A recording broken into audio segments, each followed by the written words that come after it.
Reserve Bank Governor Lesetja Kganyago says the economic impact of the conflict in the Middle East has firstly been transmitted through the oil price, which surged when the conflict began in late February and has been volatile ever since, moving up and down depending on positive or negative announcement made by US President Donald Trump.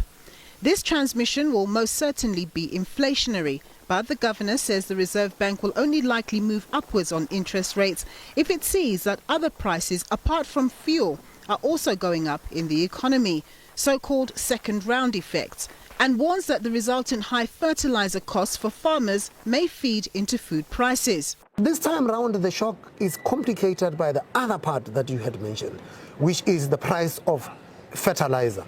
You have got rising prices of fertilizer, and fertilizer is very important in field crops. Right.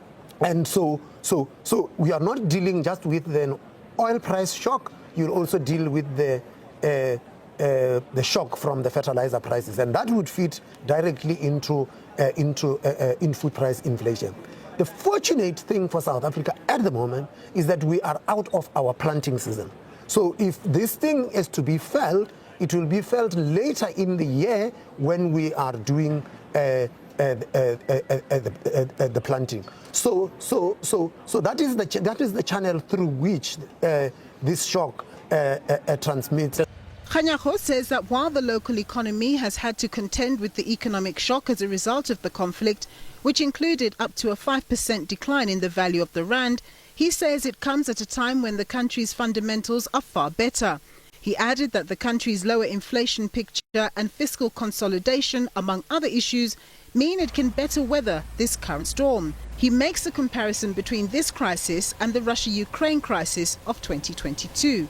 The fundamental difference for South Africa is that when the inflation surge came in 2022, our inflation rate was above target. Mm-hmm. This time when this surge comes, we were on target. 3%.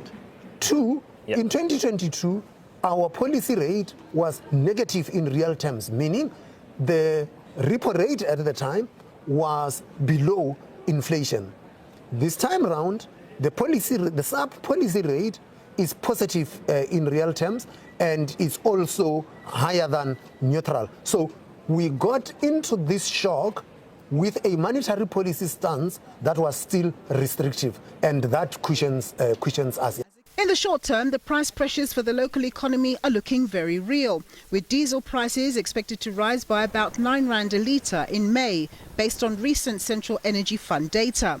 And even though oil prices fell sharply on Friday on the announcement of the reopening of the Strait of Hormuz, it's still uncertain whether the US and Iran will resolve their differences this weekend in Islamabad.